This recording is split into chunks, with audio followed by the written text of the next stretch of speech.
hewan ini telah dipercaya secara turun-temurun. Sebagian orang masih meyakini kebenarannya, namun tak sedikit yang menganggap hal tersebut hanya sekedar cerita yang dibuat oleh orang tua zaman dulu. Lalu apakah mitos-mitos ini dapat dijelaskan secara logika? Malam ini On The Spot akan mengupasnya dalam Fact and Myth yang berhubungan dengan hewan.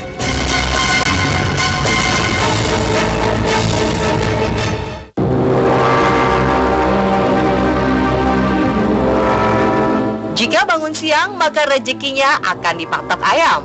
Istilah ini kerap diucapkan orang tua jika melihat anaknya yang susah bangun atau seorang istri yang melihat suaminya masih terlelap meski matahari sudah muncul. Lalu apa hubungannya bangun siang dengan rezeki yang dipatok ayam?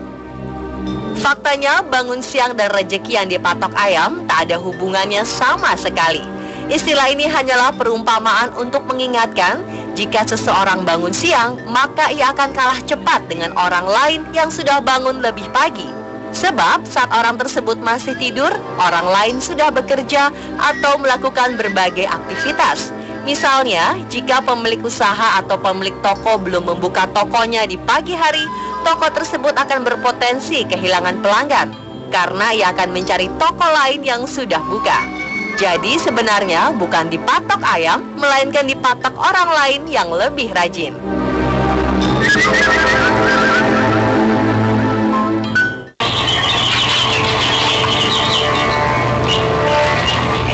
Berikutnya mungkin Anda pernah mendengar mitos yang mengatakan jika mendengar suara anak ayam berdecit di malam hari, maka itu merupakan pertanda kehadiran sosok makhluk halus yang disebut kuntilanak.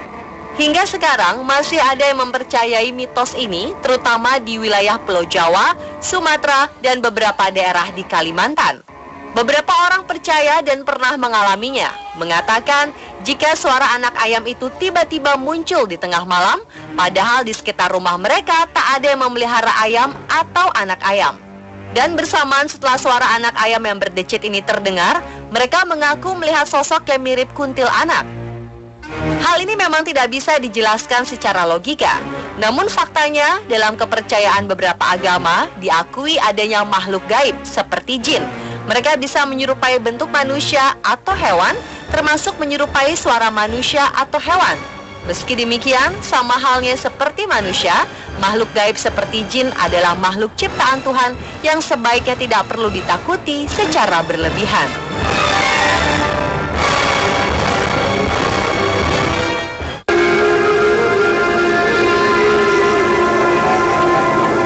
Sebagian dari kita menjadikan burung sebagai binatang peliharaannya. Bagi si pemelihara, suara merdu dari kicauannya bisa menghilangkan stres dari berbagai rutinitas pekerjaan. Tapi tak semua burung bisa dipelihara dan dinikmati kicauannya. Ada jenis burung yang bahkan mendengar suaranya saja bisa membuat orang ketakutan. Ini karena dianggap burung tersebut sebagai pertanda adanya kematian. Burung ini memiliki nama beragam di beberapa daerah. Ada yang menyebutnya burung kedasi, wiwi kelabu, emprit gantil, sirit uncuing, bahkan ada yang menjulukinya burung orang meninggal. Dalam bahasa Inggris, burung ini biasa disebut plaintive cuckoo. Burung ini memiliki suara khas yang mendayu-dayu dengan nada yang meninggi di awal dan kemudian semakin menurun dan semakin pendek di akhir. Konon, jika terdengar suara burung ini di suatu tempat, maka di tempat itu akan ada orang yang meninggal dalam waktu dekat. Benarkah demikian? Faktanya, tak hanya saat ada orang yang meninggal, burung kedasi atau uncuing juga biasa berkicau di waktu-waktu lain. Burung bernama Latin Cuculus merulinus ini melakukan aktivitas yang sama seperti jenis burung lainnya, seperti berkicau, makan, bertelur, dan hobi hinggap di pohon yang rindang. Selain hidup di pedesaan yang masih memiliki hutan tepi atau hutan sekunder, burung berjuluk si raja atau ratu tega karena tak pernah mengurus anaknya ini juga kerap dijumpai di lingkungan perkotaan yang memiliki taman atau pepohonan. Di sisi lain, kematian dan kelahiran merupakan misteri Tuhan yang selalu terjadi setiap harinya, baik bertepatan dengan saat burung itu berkicau ataupun tidak.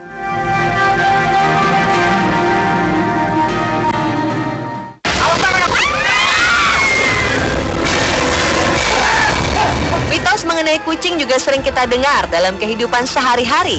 Salah satunya adalah jika seseorang menabrak kucing hingga mati, maka kucing tersebut harus dikuburkan. Sebab jika tidak, seseorang itu akan ditimpa kesialan. Benarkah demikian? Ternyata mitos itu tak sepenuhnya benar.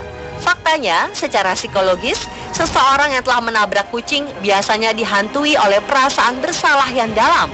Perasaan ini terus membayangi hingga membuat konsentrasinya terpecah. Yang bisa terjadi kemudian adalah kecelakaan yang menyertai seseorang setelah ia menabrak kucing.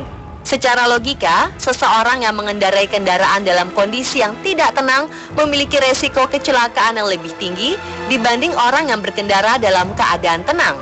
Mitos mengenai kesialan jika menabrak kucing ini masih dipercayai oleh sebagian masyarakat Indonesia. Padahal sejatinya semua takdir, buruk ataupun baik, tidak berhubungan dengan kematian seekor kucing, melainkan sudah digariskan oleh Tuhan. Meski demikian, terlepas dari semua mitos-mitos yang menyertainya, kucing adalah makhluk hidup yang memang dekat dengan kehidupan manusia. Dan rasa sayang terhadap sesama makhluk Tuhanlah yang membuat kita sebaiknya menguburkan hewan-hewan yang mati tertabrak di jalan raya, termasuk kucing.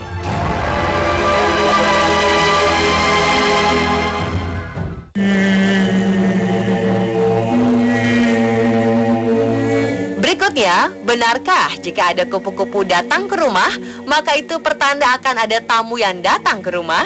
Bahkan tamu seperti apa yang akan datang, konon dapat dideteksi dengan memperhatikan bentuk serta warna kupu-kupunya. Jika kupu-kupu yang masuk berwarna putih cantik, maka yang datang konon katanya juga orang yang cantik atau tampan. Jika kupu-kupunya berwarna hitam, maka tamu yang datang juga bertampang seram atau bukan tamu yang baik. Sedangkan jika kupu-kupu yang datang hinggap atau mengelilingi tubuh si pemilik rumah, maka yang datang adalah orang dekat seperti sahabat, saudara, atau kekasih. Faktanya, hingga saat ini belum ada penjelasan secara ilmiah jika kupu-kupu memiliki kemampuan untuk mendeteksi kedatangan tamu di rumah. Secara logika, kupu-kupu merupakan hewan yang memiliki kebebasan untuk terbang dan hinggap di mana saja. Tak terkecuali jika kupu-kupu tersebut mau hinggap di pintu rumah atau bahkan masuk ke dalam rumah. Terlebih lagi jika lingkungan tersebut memiliki banyak pohon dan bunga, sebab kupu-kupu termasuk serangga yang membantu proses penyerbukan tanaman. Faktor lain seperti angin kencang dan kehangatan udara di dalam rumah juga bisa menjadi faktor yang menyebabkan serangga cantik ini masuk ke dalam rumah.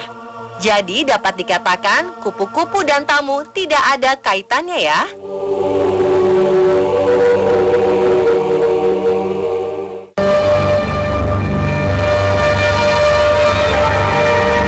Dari sekian bencana alam yang pernah menimpa tanah air, ada beberapa orang di antaranya yang konon melihat tingkah laku aneh hewan sebelum bencana tersebut terjadi. Salah satunya adalah burung.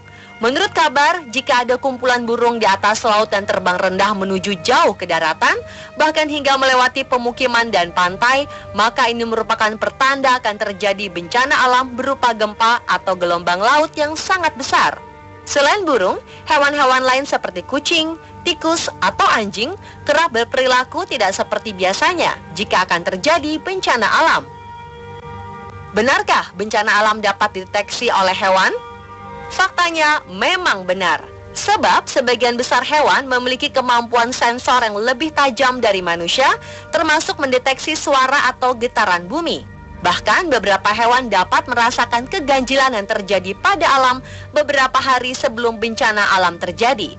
Dalam kasus burung yang terbang rendah saat akan ada bencana, dapat dijelaskan bahwa burung memiliki kepekaan terhadap variasi medan magnet bumi.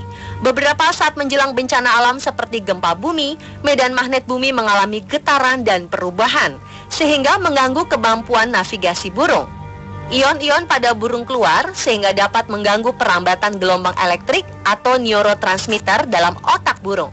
Akibatnya burung sering ditemukan terbang dengan keseimbangan yang terganggu, khususnya pada burung-burung yang sedang bermigrasi.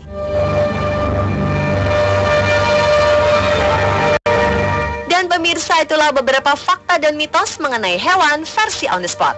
Semoga menambah pengetahuan kamu ya.